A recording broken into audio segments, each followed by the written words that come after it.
to today's video. And in today's video, I'll be discussing why Democrats drastically need to get rid of the filibuster, why they need it, um, why they seriously need to get rid of it, and why they will be screwed if they don't.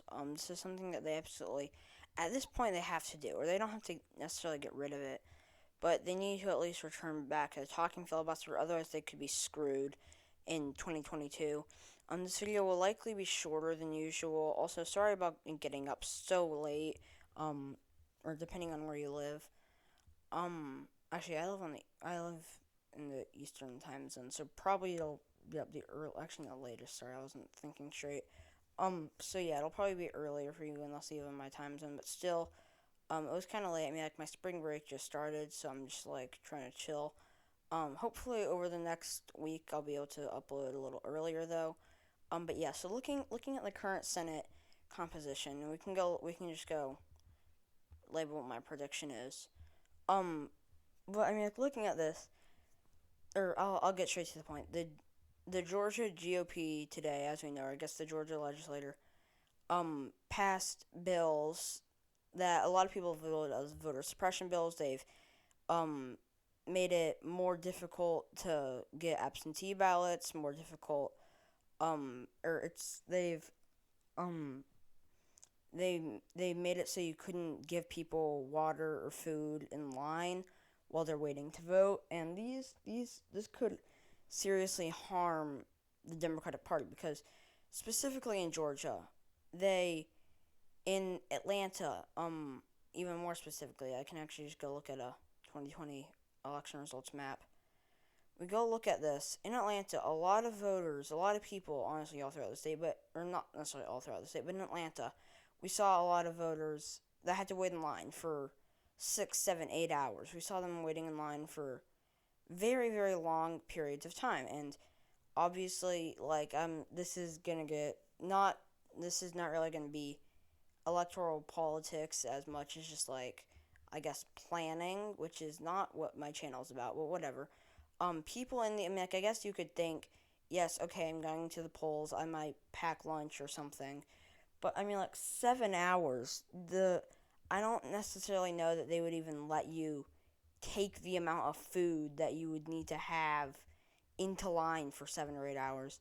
So I mean, like, this is seriously hurting Democrats' chances because this is gonna likely limit turnout in the Atlanta area. And so we can look at this map and we can go assume that these sort of bills would be passing in other states.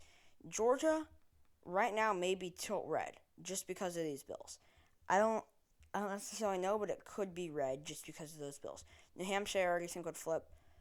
I think, I mean, like, obviously it's not going to happen in Pennsylvania with Tom Wolf being their governor. In Arizona, though, Doug Ducey, under Doug Ducey, we could also see it happen. And I'm trying to think of what other states have Republican governors that could, like, obviously Phil Scott in Vermont's not going to be able to do anything, and Larry Hogan in Maryland. Um, and none of the other states have Republican governors.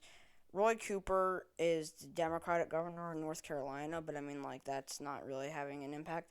But at this point, they could be seriously hurt. I mean, like, assuming that this does happen, and they could end up losing Pennsylvania.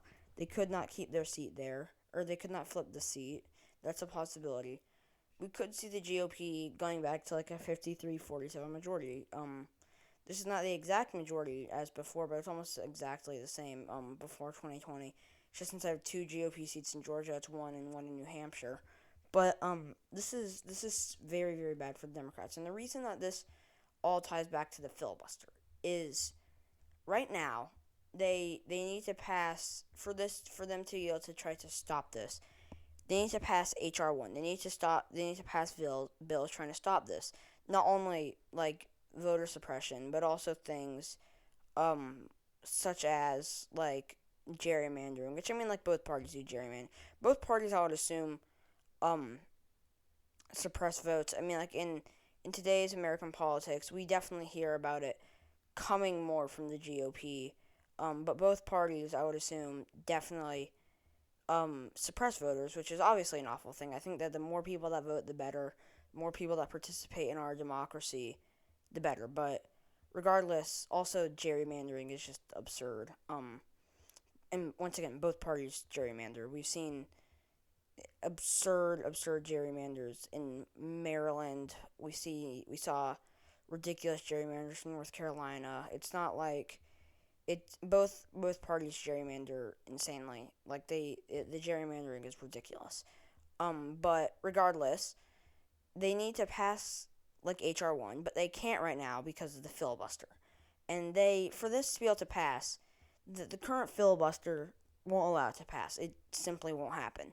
Because in the new filibuster, it's basically a majority of 60 seats. At this point in the current Senate, a majority of 60 seats.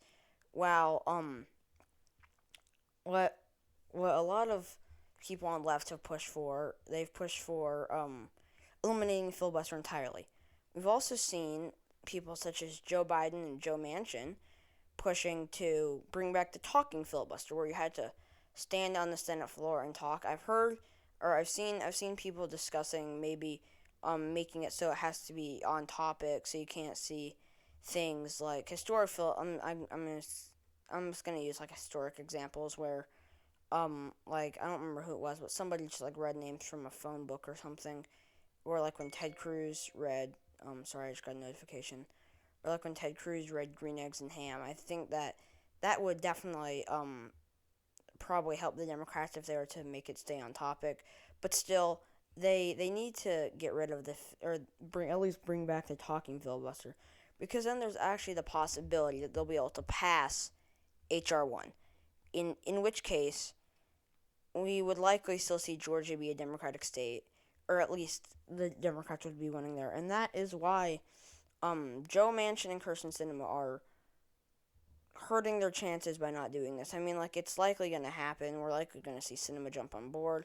I think that every other senator probably has, or every other Democrat. Mark Kelly has shown concern and questions, and Dianne Feinstein has as well. However, she recently, I think, like, backtracked on it. So I do think that we could definitely see the filibuster, a lot of filibuster reform, which is a very good sign for Democrats. And this is, sorry if you see a little thing on there, that's just Steam, because I was playing a game on Steam earlier. Anyways, they really need this though for them to be able to stay in office, for people like Raphael Warnock to manage to win, because with these bills, I do think that Stacey Abrams would likely do everything in what limited power she has as not being in actually holding an office. I do think that she would do a lot to try to stop it, but we could see Georgia being tilt red. If Ducey does something similar in Arizona, we could see Arizona being tilt red, and it could seriously harm the Democrats. And if Joe Manchin, or I guess Manchin's already said, I guess at this point it's just Sinema, who I don't know if she said it, but if she wants to stay in power, she needs to do this, and she is really hurting her own chances by not doing it. But yeah, this is the end of the video. I know it was very short, so sorry about that. If you enjoyed it, please leave a like below. Stay tuned for my next video tomorrow. Once again, not really certain what I should be filming. I'm working on a lot of stuff over break for my channel, a lot of different things. So I'm definitely one of them probably won't be up until June. So that's gonna take a while. And another one might not be up till like Wednesday, so I don't necessarily know that these will be up for a while. But definitely please comment your suggestions down below. Stay tuned for my next video. Once again, comment suggestions down below. Subscribe if you haven't already, and I'll see you all tomorrow. Bye.